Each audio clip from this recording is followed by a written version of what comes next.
Terima kasih Anda masih bersama kami di Kompas Petang, saya Cynthia Rompas. Saudara Komnas HAM memeriksa saksi kunci kasus pembunuhan Vina dan Eki, Liga Akbar, di kantor kuasa hukum Yudya Alamsyah pada Rabu siang. Komnas HAM memeriksa Liga terkait awal kronologi hingga akhirnya Liga memutuskan mencabut BAP awal karena mengaku berada di bawah tekanan Ibtu Rudiana. Komisioner Komnas HAM Anies Hidayah bersama staf mendatangi kantor kuasa hukum Yudya Alamsyah di Kecamatan Kedawung, Kabupaten Cirebon pada Rabu siang. Perwakilan Komnas HAM langsung menemui Liga Akbar yang didampingi sejumlah kuasa hukumnya. Pemeriksaan terhadap Liga dilakukan secara tertutup. Informasi yang didapat Kompas TV di lokasi, Komnas HAM memberikan sejumlah pertanyaan kepada Liga Akbar terkait kesaksian kronologi awal, dugaan keterkaitan ayah Eki, Ibtu Rudiana, serta perihal pencabutan BAP yang dilakukan Liga Akbar.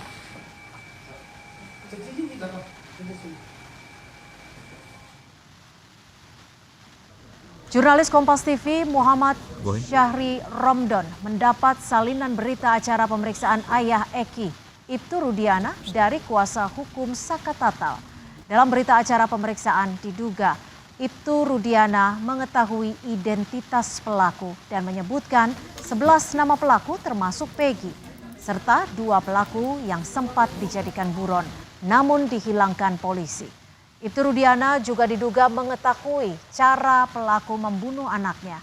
Padahal dalam berita acara pemeriksaan lain, Rudiana diduga tidak berada di lokasi tempat Eki dan Vina dibunuh.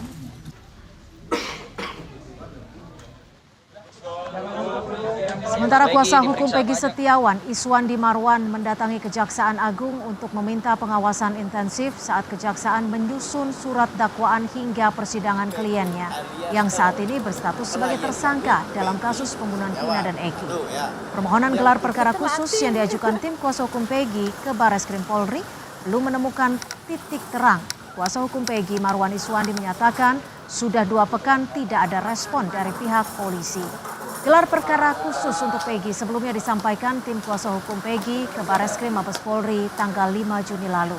Tim kuasa hukum Peggy berdalih permohonan dilayangkan karena keberatan dengan penetapan tersangka oleh Polda Jabar terhadap Peggy yang dianggap janggal.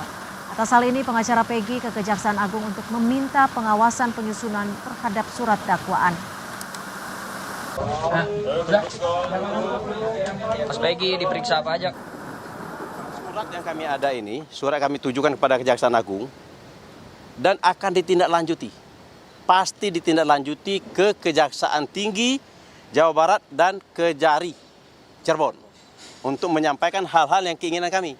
Keinginan kami agar nanti jaksa yang menerima berkas dari penyidik untuk lebih teliti, lebih cermat, hati-hati untuk meneliti berkas tersebut. Jangan sampai terulang lagi seperti tahun 2016. Dari DPO itu adalah Peggy alias Perong. Kalau kami adalah Peggy Setiawan. 1 dari nama. Yang kedua, ciri-ciri. Ciri-ciri sudah bertentangan sekali.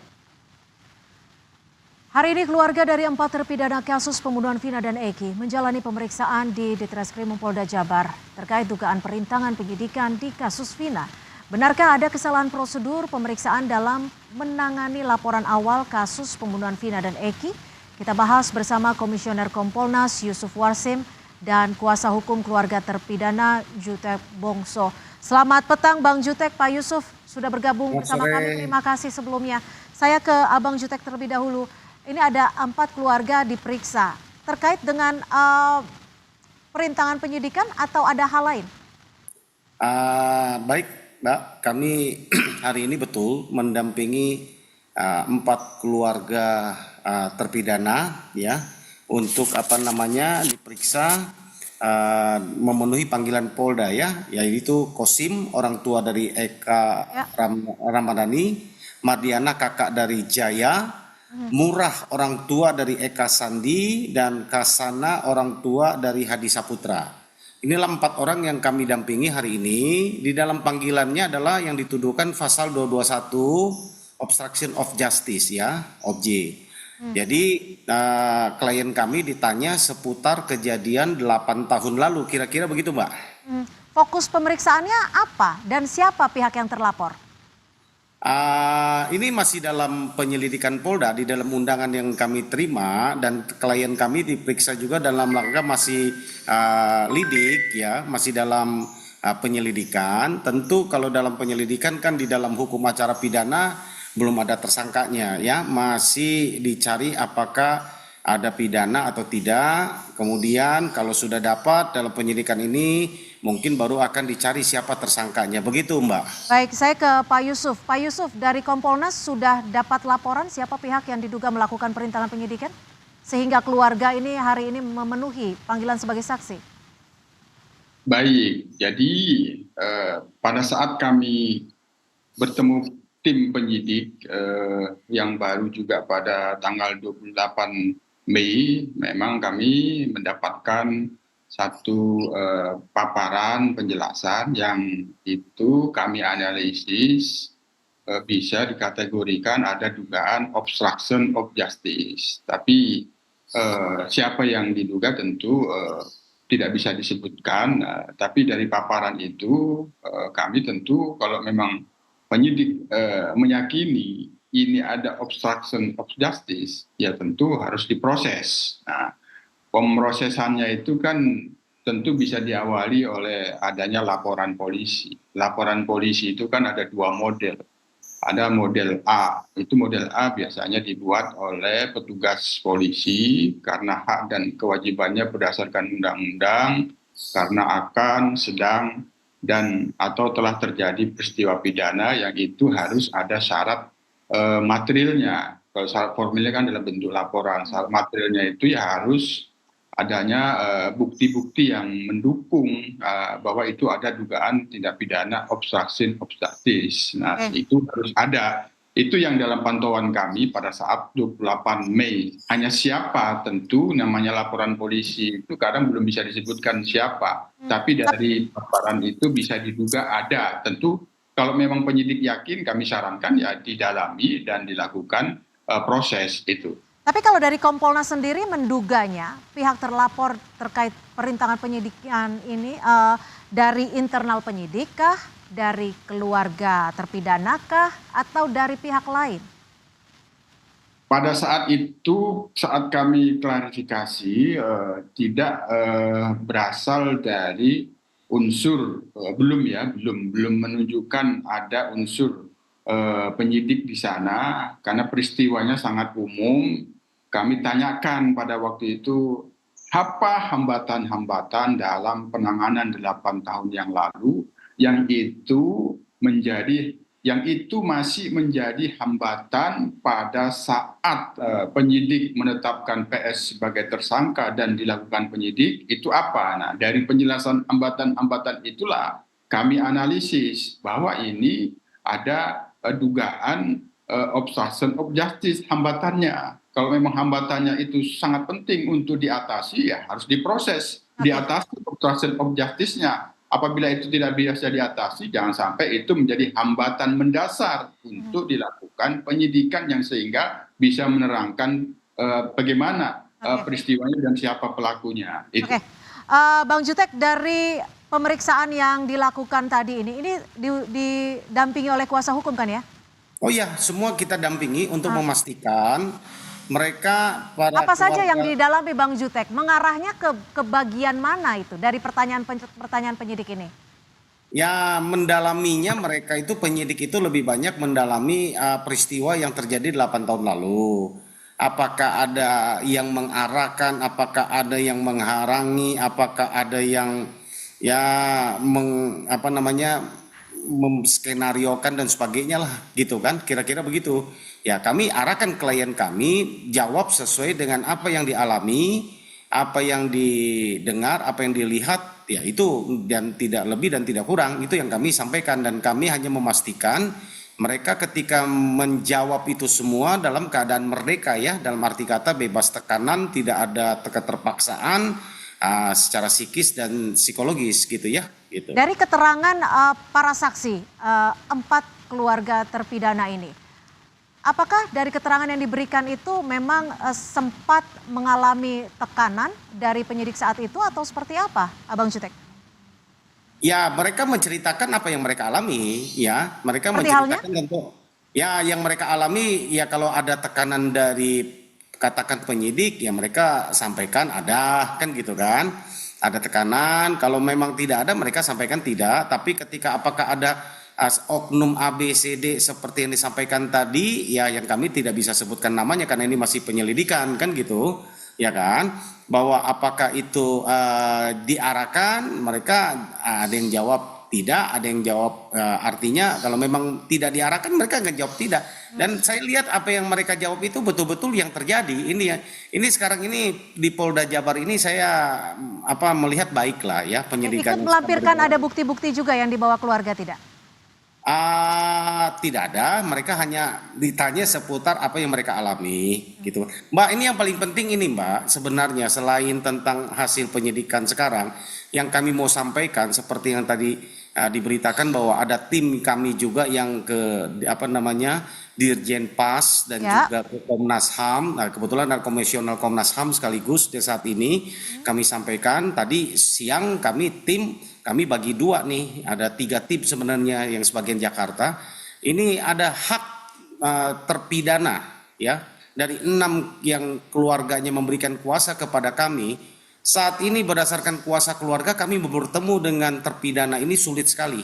Kami sudah datang ke lapas tidak diizinkan oleh karena alasannya sedang dibon oleh Polda Jabar. Ya, sebagaimana kita tahu di dalam Undang-Undang Pemasyarakatan 22 tahun 2022 pasal 9I ya, bahwa para Tapi terpidana para terpidana ini posisinya sekarang di mana? Apakah di lapas atau ada di lapas, ada di lapas? ada di Tapi kalau lapas. keluarga boleh bertemu? Hanya kuasa Justru hukum? karena tidak boleh. Kalau kita membaca hak yang ada di Undang-Undang Lembaga Permasyarakatan pasal 9I, narapidana itu mempunyai hak loh untuk mendapatkan. Jadi saya perlindungan dari konfirmasi keluarga. kembali, yang tidak boleh bertemu itu kuasa hukum dari para terpidana atau termasuk keluarga pun tidak boleh bertemu para terpidana?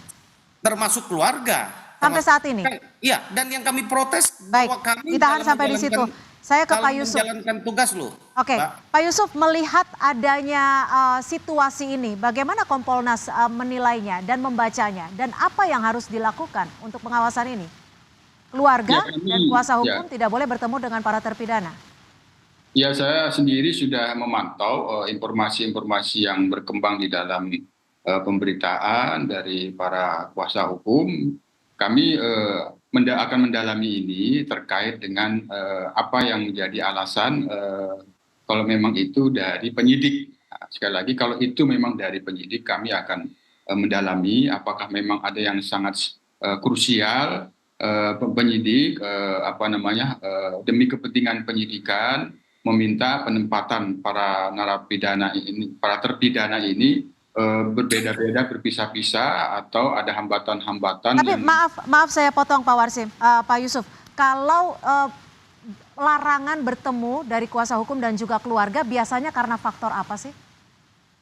Kalau kaitannya dengan lapas kan yang berwenang kan itu lapas ya. Sekali lagi soal kunjungan bertemu dari keluarga ke terpidana itu kan ada pada kewenangan lapas. Nah, tapi kalau kaitannya dengan proses penyidikan, ini yang kita akan dalami status mereka sendiri saat ini sebagai terpidana dan apakah sebagai saksi yang harus dilarang, apakah itu bagian dari perlindungan saksi yang mengakibatkan untuk tidak bebas ditemui, itu yang akan kami dalami. Oke, Pak Yusuf, ini juga ada informasi terkait salinan BAP dari ayah Eki, Ibtu Rudiana, yang menyatakan bahwa ayah Eki mengetahui padahal saat itu tidak berada di lokasi. Bagaimana Kompolnas membacanya? Apakah dengan adanya informasi ini akan berimplikasi terhadap kasus atau penanganan kasus Vina? Nah, baik, saya jelaskannya begini. Kami yang pasti sudah mendapatkan klarifikasi. Laporan polisi pada saat akan dilakukan penyidikan itu memang dari ayah korban Eki. Nah, tentu kami duga laporan polisi ini karena yang bersangkutan sebagai anggota Polri, laporan polisi model A. Model A itu yang dibuat oleh petugas polisi. Dia meyakini ada peristiwa pidana dengan ditunjukkan bukti-bukti yang mendukung sehingga memenuhi syarat materialnya, maka dibuat laporan. Tentu laporan polisi model A ini diproses sebagaimana mestinya. Ada yang menerima laporan, diterima laporan itu, diajukan ke Kasat Reskrim, itu SOP-nya. Nah, Kasat Reskrim akan menindaklanjutinya. Tapi kalau syarat materialnya itu tidak terpenuhi, dia tidak akan dilanjutkan. Nah, soal adanya dugaan BAP yang dilakukan oleh ayah korban itu, ini sepenuhnya kita serahkan bagian dari proses audit investigatif yang kami telah sarankan. Pak Yusuf, ini di layar ada visual dari salinan BAP ayah Eki. Ini salinan yang sama tidak yang diterima oleh Kompolnas? Itu hal yang kami menjadikan bagian saran untuk dilakukan audit investigatif oleh pengawas internal Polda, yang itu asistensinya gabungan, Propam, dan Inspektorat Pengawasan. Biar mereka yang menentukan itu. Jadi kami konfirmasi sama seperti salinan yang diterima Kompolnas ya? Sekali lagi, terkait dengan apapun yang berkembang menjadi dugaan-dugaan yang dimaksud kepada ayah korban itu bagian dari hal-hal yang telah kami sarankan dalam audit investigatif. Bang Jutek, kemarin kan Sakatatal ikut melaporkan dan saat ini Sakatatal melaporkan Ibtu Rudiana. Bagaimana pihak dari kuasa hukum terpidana melihat ini? Ya itu Mbak, makanya karena kami belum bertemu dengan terpidana, baru kami mendapatkan kuasa dari keluarga terpidana. Ya, karena kami dalam menjalankan tugas profesi kami sebagai penegak hukum, pengacara, kami tentu menempuh secara hukum, kan gitu kan? Nah, sekarang kami tidak boleh diperbolehkan, kami bertanya kenapa itu hak daripada terpidana, kenapa kami tidak diizinkan, kan gitu kan? Bahwa kami ini ada kuasa loh dari keluarganya, dengan keluarganya bersama-sama ingin bertemu dengan terpidana. Karena logikanya gini, kita sebagai saksi, status apapun dia, entah terpidana entah apa, kalau kita dipanggil oleh sebagai saksi oleh penyidik, tidak membatasi hak-hak kita tentunya, kan gitu kan. Nah, kalau tadi sampaikan bahwa apakah ada permintaan Polda dan sebagainya, menurut saya kami sudah cek aturan-aturan yang ada di dalam Undang-Undang Permasyarakatan, di PP, aturan itu hak terpidana, ya, narapidana, dan itu nggak boleh dilanggar, itu hak asasi manusianya, kan gitu kan. Itu kami pastikan itu harus terlaksana.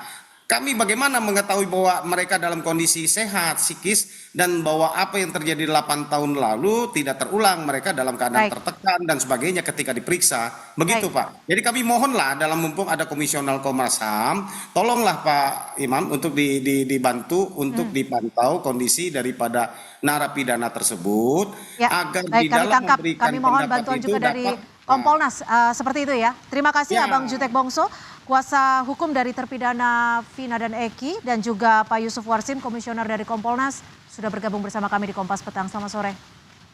Selamat sore.